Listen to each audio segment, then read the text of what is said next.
Friends, ಇಲ್ಲಿ ನಿಮಗೆ ಅನ್ನಿಸ್ಬೋದು ಜಿಯೋ ಏನಿದೆ ಏರ್ಟೆಲ್ಗಿಂತ ಬೆಟರ್ ಇದೆ ಅಂತ.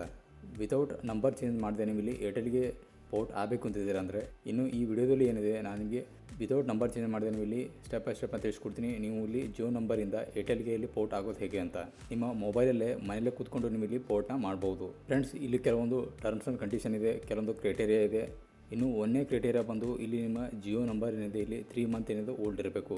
ಇನ್ನು ಇಲ್ಲಿ 3 ತಿಂಗಳು ಹಳೆದಿತ್ತು ಅಂದರೆ ನೀವು ಇಲ್ಲಿ ಯಾವುದೇ ಕಂಪ್ನಿಗೆ ನೀವು ಇಲ್ಲಿ ಪೋರ್ಟ್ನ ಆಗ್ಬೋದು. ಇನ್ನು ನೆಕ್ಸ್ಟ್ ಕ್ರೈಟೇರಿಯಾ ಬಂದು ನೀವು ಏನು ಜಿಯೋ ನಂಬರ್ಗೆ ಏನು ಪೋರ್ಟ್ ಮಾಡ್ತಾ ಇದ್ದೀರಲ್ಲ ಆ ನಂಬರಲ್ಲಿ ನೀವು ಆ್ಯಕ್ಟಿವ್ ರೀಚಾರ್ಜ್ನ ಇರಬೇಕು.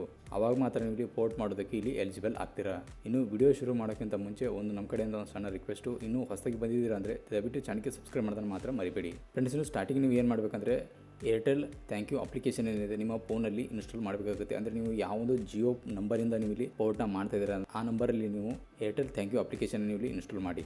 ಇನ್ನು ಆ ಜಿಯೋ ನಂಬರಲ್ಲಿ ಏನು ನೀವು ಏರ್ಟೆಲ್ ಥ್ಯಾಂಕ್ ಯು ಅಪ್ಲಿಕೇಶನ್ ಏನಿದೆಯಲ್ಲ ಅದ್ರ ಮುಖಾಂತರ ನೀವು ಇಲ್ಲಿ ಸೈನ್ ಇನ್ನ ಮಾಡಿ. ಇನ್ನು ಸ್ಟಾರ್ಟಿಗೆ ನೀವು ಇಲ್ಲಿ ಒಂದನೇ ಸ್ಟೆಪ್ ಏನಂದರೆ ನಿಮ್ಮ ಮೊಬೈಲ್ ನಂಬರ್ ಏನಿದೆ, ನಿಮ್ಮ ಜಿಯೋ ನಂಬರ್ ಏನಿದೆ ಆ ಜಿಯೋ ನಂಬರಲ್ಲಿ ನೀವು ಮೆಸೇಜ್ ಬಾಕ್ಸ್ನ ಓಪನ್ ಮಾಡಿ ಅಲ್ಲಿ ನೀವು ಒಂದು ಮೆಸೇಜನ್ನ ಸೆಂಡ್ ಮಾಡಬೇಕಾಗುತ್ತೆ. ಇನ್ನು ಈ ಸ್ಟೆಪ್ ಏನಿದೆ ಬಹಳ ಒಂದು ಇಂಪಾರ್ಟೆಂಟ್ ಇರುತ್ತೆ. ಹೀಗಾಗಿ ಈ ಒಂದು ಸ್ಟೆಪ್ಪನ್ನು ನೀವು ಇಲ್ಲಿ ತುಂಬ ಒಂದು ಕೇರ್ಫುಲ್ಲಾಗಿ ನೀವು ಇಲ್ಲಿ ಇದನ್ನು ಹ್ಯಾಂಡಲ್ ಮಾಡಿ.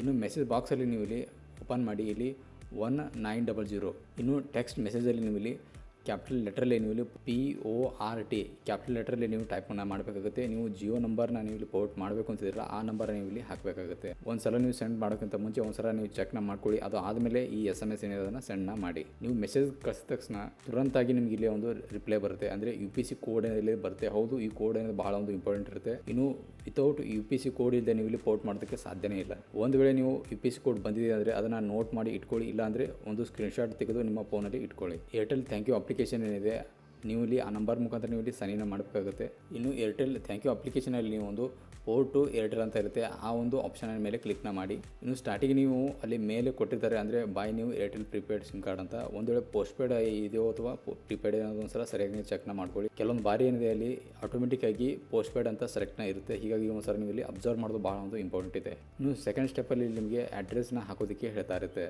ಇನ್ನು ಏರ್ಟೆಲ್ ಎಕ್ಸಿಕ್ಯೂಟಿವ್ ಏನಿದ್ದಾರೆ ನೀವು ಹಾಕಿರುವಂಥ ಅಡ್ರೆಸ್ಗೆ ಡೈರೆಕ್ಟಾಗಿ ಅಲ್ಲೇ ಬರ್ತಾರೆ. ಹೀಗಾಗಿ ನೀವು ಅಡ್ರೆಸ್ ಏನು ಹಾಕ್ತಿರಲ್ಲ ತುಂಬ ಕರೆಕ್ಟಾಗಿ ಹಾಕಿ. ಇನ್ನು ಸಿಟಿ ಮತ್ತು ಲೋಕಾಲಿಟಿ ಏರಿಯಾ ಏನಿದೆ ಅಲ್ಲಿ ಹಾಕೋದು ಭಾಳ ಒಂದು ಇಂಪಾರ್ಟೆಂಟ್ ಇದೆ.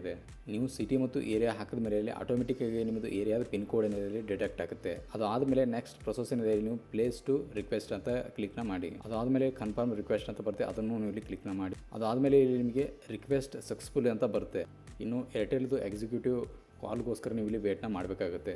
ಇನ್ನು ಏರ್ಟೆಲ್ ಎಕ್ಸಿಕ್ಯೂಟಿವ್ ನೀವು ಹಾಕಿರೋಂಥ ಅಡ್ರೆಸ್ಗೆ ಬರ್ತಾರೆ. ಆವಾಗ ನಿಮ್ಮದು UPC ಕೋಡ್ ಏನಿದೆ ಅಲ್ಲಿ ನೀವು ಕೊಡಬೇಕಾಗುತ್ತೆ. ಅಂದರೆ ಆಲ್ರೆಡಿ ಅವರು ಕೂಡ ಅಲ್ಲಿ ಜನರೇಟ್ ಮಾಡ್ತಿರ್ತಾರೆ, ಬಟ್ ಆದರೆ ನಿಮಗೆ ಬಂದಿರುವಂಥ UPC ಕೋಡ್ ಏನಿದೆ ಅಲ್ಲಿ ನಿಮಗೆ ಅವರಿಗೆ ಕೊಡಬೇಕಾಗುತ್ತೆ. ಆವಾಗ ನೀವು ಕ್ಲಿಯರಾಗಿ ಹೇಳಬೇಕಾಗುತ್ತೆ, ಈ ಥರ UPC ಕೋಡ್ ಇದೆ, ನಾನು ಜಿಯೋಯಿಂದ ಏರ್ಟೆಲ್ಗೆ ಪೋರ್ಟ್ ಆಗ್ತಾ ಇದ್ದೀನಿ, ನನಗೆ ಯಾವುದೇ ಅಂತ ಹೊಸ ಕನೆಕ್ಷನ್ ಬೇಡ, ನಾನು ಹಳೆ ನಂಬರ್ ಏನಿದೆ ಅದೇ ಹಳೆ ನಂಬರ್ಗೆ ಇಲ್ಲಿ ಏರ್ಟೆಲ್ಗೆ ಪೋರ್ಟ್ನ ಮಾಡಿ ಅಂತ ನೀವು ಇಲ್ಲಿ ಕ್ಲಿಯರಾಗಿ ಅವರಿಗೆ ಹೇಳಬೇಕಾಗುತ್ತೆ. ಇನ್ನು UPC ಕೋಡ್ ಕೊಟ್ಟ ಮೇಲೆ ಆವಾಗ ನಿಮಗೆ ತುರಂತಾಗಿ ಇಲ್ಲಿ ನಿಮಗೆ ಬಯೋಮೆಟ್ರಿಕ್ ವೆರಿಫಿಕೇಷನ್ ಏನಿದೆ ಅಲ್ಲೇ ಸ್ಟಾರ್ಟ್ ಆಗುತ್ತೆ. ಆಧಾರ್ ಕಾರ್ಡ್ ಬೇಕಾಗುತ್ತೆ.